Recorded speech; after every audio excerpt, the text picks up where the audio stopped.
नमस्कार ताई, आपलं कोकण गर्जन आणि स्वराज लाईव्ह मध्ये आपलं स्वागत आहे. आपल्यासोबत कोलाड पंचायत समिती 79च्या उमेदवार शोभाताई सरपले आहेत.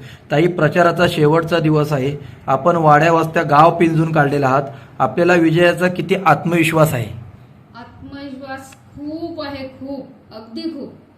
कारण मी जिथं जिथं गेले तिथं तिथं अगदी सगळ्यांचा भरभरून आशीर्वाद होता. या संपूर्ण प्रचारात नागरिकांकडून तुम्हाला सर्वात जास्त कोणता प्रश्न, अपेक्षा किंवा तक्रार ऐकायला मिळाली? आपण त्यावर ठोस उत्तर काय सांगाल? तक्रार म्हणजे प्रत्येक वाडीत, पहिलं म्हणजे अगदी वाडीतच जाईल. प्रत्येक वाडीत पाणी नाहीये, रस्ते नाहीयेत. पाण्यामुळे अगदी म्हातारे आई बाबा अगदी डोळ्यात पाणी आलेलं त्यांच्या. प्रचारात मी बघितलं, त्यांच्या डोळ्यात अगदी पाणी आलेलं. आज अनेक मतदार म्हणतात खूप जण आले, आश्वासनं दिली, पण बदल झाला नाही. शोभाताई सरपले म्हणून तुम्ही त्यांना काय ठाम शब्दात सांगाल?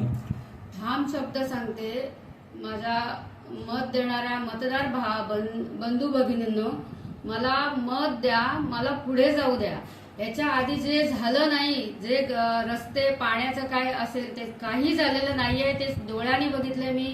मला एक संधी द्या, मी पूर्ण सगळ्या गरजा पूर्ण करेन सगळ्यांच्या. याचा मतदानाचा दिवस लक्षात घेता अजूनही संभ्रमात असलेल्या मतदारांना शोभाताई सरपले म्हणून तुम्ही थेट काय आवाहन कराल? मी असं सांगेन की मी नवीनच आहे उमेदवार, मला एक संधी द्या. आधी जे काय घडलं नाही ते मी सगळं पूर्ण करेन. विकास हाच आमचा ध्येय आहे आणि विकासाची गंगा आम्ही सत्यात उतरू. बसवणार काय झालं माहिती काय, मी सगळ्या गावातून जातो, सगळीकडे बघितलंय. स्ट्रीट लाईट ज्या पोल लावलेले आहेत, स्टेल बल्ब नाहीयेत, काही जे गावामध्ये स्ट्रीट लाईट नाहीयेत. मागच्या वेळेस आता मी इथे ऐनोलमध्ये गेलो. ऐनोलच्या लोकांनी, सगळे वयस्कर माणसं, त्यांनी मला सांगितलं का असं असं बल्ब नाहीयेत, काय नाहीत. तर म्हणलं तुरंत हे म्हणलं बल्बचा किती खर्च आहे आणि वायरमॅन याला सगळे पैसे पण पाठवले आणि बल्ब पण पाठवले आणि त्यांना सांगितलं का त्या गावामध्ये लाईट लावून टाका.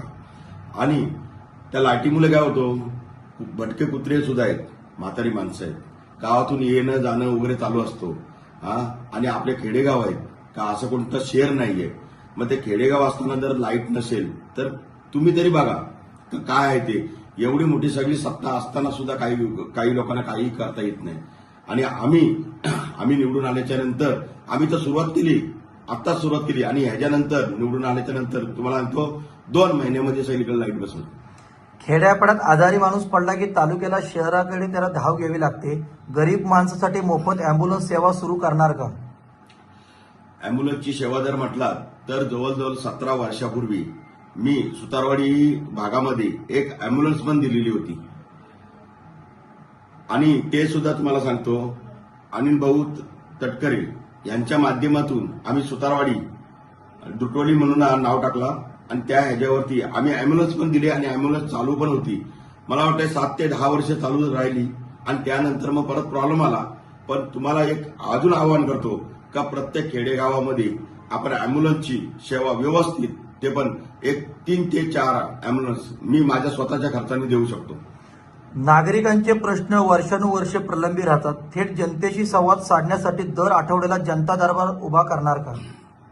पत्रकार बंधूंनो, मी तुम्हाला एक तेच सांगतो का जनता दरबार तर माझ्याकडे कायमचा खुल्ला आहे आणि कायमचा मी घेतो.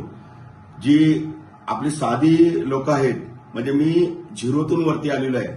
म्हणजे एवढा काय आपल्याकडे काय पैसा आहे काय, पण आमच्याकडे एवढीच गोष्ट आहे का मन, नेमका आहे तो मन, सगळ्यांचा समोर त्यांचा मन जिंकायचा आणि त्या मनाच्या ह्याच्यावरती आपण सगळ्या गोष्टी का ह्याला काय पाहिजे, ह्याला कुठली गरज आहे नेमकी, मग आजारी असू द्या, चष्मे असू द्या का बाकीच्या गोष्टी, हे मी पहिलाच करत आलोय. जनता दरबार तर पुढच्या वेळेस मी तुम्हाला सांगतो, जनता दरबार तर लावणारच आहे आणि पुढचं ऑफिस त्यासाठीच खास ठेवलेलं आहे, लोकांसाठीच मी ठेवलेलं आहे. खेडेपाड्यात दवाखाने उभारलेले आहेत, पण डॉक्टर तिथे आठवड्यातून 1 ते 2दाच उपलब्ध असतात. याच्यावरती काय सांगा? आता माझी जागा अशी आहे का तिथे सरकारी हॉस्पिटल येते आणि 4 गुंठ जागा माझी सरकारी हॉस्पिटलला जाते. मी स्पष्ट सांगितलं का माझी जर 4 गुंठे जागा जायत असेल तर बिंदास हॉस्पिटलसाठी, जर चांगल्या ह्याच्यासाठी माझी जागा जायत असेल तर बिंदास माझी जागा अशीच फुकट मी दिलेली आहे, फुकट. आणि राहिला आपल्याला डॉक्टरांचा, तर डॉक्टरांचा तर मी तुम्हाला सांगतो तर निवडून दिल्याशिवाय आपल्याला काही गोष्टी करता येणार नाही. पण निवडून द्या, मी तुम्हाला सांगतो डॉक्टर दर दिवसाला बसवायची ताकद आपली आहे. खेडेपाड्यात मुलांना शिक्षणासाठी शहराकडे यायला बसची गैरसोय होते, रस्ते खड्डेमय झालेले आहेत. रस्त्याचा तर तुम्ही बघाल सगळीकडे जा, खड्डे नाही ते रस्तेच नाहीयेत. खड्डे तर सोडा, आता कुठून जायचा ते मार्ग मिळत नाही. मग लोकांनी आता असं हे केलेलं आहे का स्वतःच्या कुठल्या जागेतून धुरल्यातून इकडून तिकडून सगळे चालले. आता जे पालकमंत्री आपले आहेत भरतशेठ गोगावले यांच्या माध्यमातून आम्ही पहिला रस्त्याचा आणि लाईटीचा जो मी बोललोय तो एक काम, त्यानंतर राहिला पाण्याचा प्रश्न, तो सुद्धा काम आम्ही हे 3 कामं एकदम अर्जंटमध्ये घेणार होतो. मी खेडेपाड्यात शेतकऱ्यांना नुकसान भरपाई मिळत नाही, याच्यावरती ठोस काय सांगाल?